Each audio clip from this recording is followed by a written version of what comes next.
O da digər Bakılı oğlan Anar Məmmədxanovun ölümünü, taleyini xatırlatdı. Onun ölüm səbəbi kimi də ürək çatışmazlığı göstərilmişdi. Cabir də ondan geri qalmadı. O 40 yaşında, Cabir İmanov isə 49 yaşında.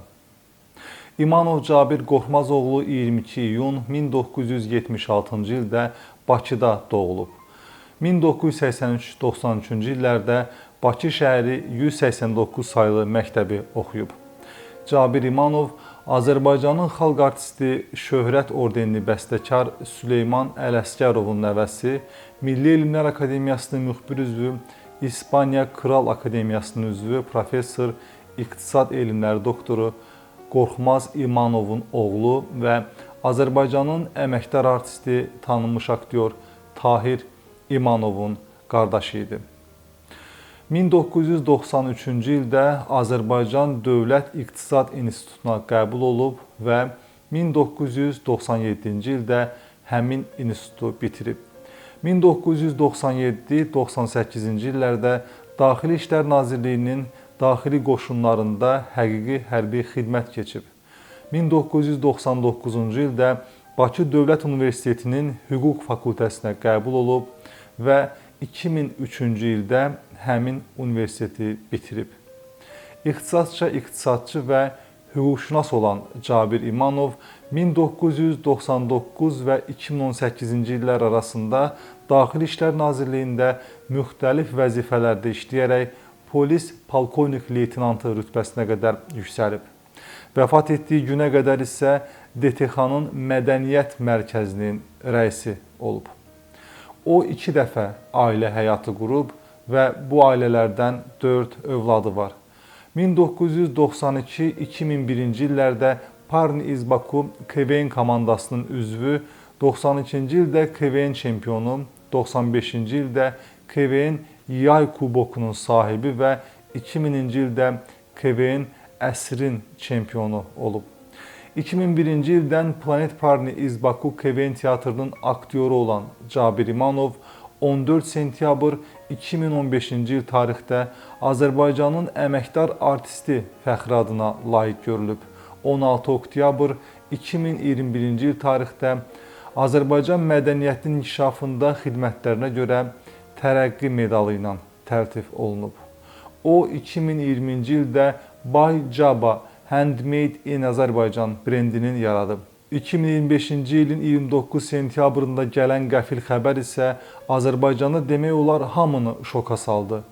Paytaxtın Səbail rayonu Üzeyir Hacıbəyli küçəsində yerləşən idman zalında Cabir İmanov infarkt keçirir.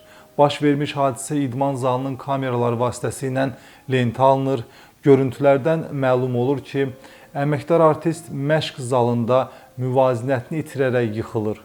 Onun yaxınlığındakı şəxslər dərhal kömək eləməyə çalışaraq ürək masajı edirlər. Cabir İmanovun ürək fəaliyyətini bərpa eləmək üçün ona elektroşok da tətbiq olunur. Lakin bu prosesin 20 dəqiqə davam eləməsinə baxmayaraq 49 yaşlı aktyorun həyatını xilas eləmək mümkün olmur. Cabir İmanovla Məhəllə filmində rol alan əməkdar artist Kübra Əliyeva Qafqazinfo Aza açıqlama verərək deyir: onun səhhətində heç bir problem yox idi, cavan adam idi. Onun nə yaşı var idi ki?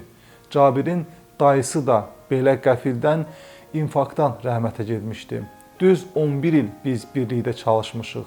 Müğənni Zamiq isə Cabir İmanovla bağlı paylaşımında qeyd edir ki, dünən bir yerdə toyda olublar. Qucaqlaş, öp, bağrına bas, rəqs et, sən demə, sonuncu dəfə imiş. Çox heyif. Yaxşı insan, gözəl dost. Allah sənə rəhmət eləsin. Təbib isə bildirir ki, 29 sentyabr saat 13:38-də Səbail rayonu Üzeyir Hacıbəyli küçəsi ərazisindən əməkdar artist Cabir İmanovun yıxılma səbəbi ilə səhhətinin pisləşməsi ilə bağlı Respublika Təcili və Təxirə Salınmaz Tibbi Yardım Mərkəzinə çağırış daxil olub. Çağırış ünvanına dərhal təcili tibbi yardım briqadası cəlb olunub. 12 dəqiqə sonra saat 13:50-də təcili tibbi yardım briqadası tərəfindən əməkdar artistin həkimə qədər ölüm faktı qeydə alınır. Təbii, ölüm hər insanın taleyində olmazsa olmaz əlahiddə bir faktdır. Amma önəmlisi isə ölümdən əvvəl gördüyümüz işlər və arzularımıza atdığımız addımlardır.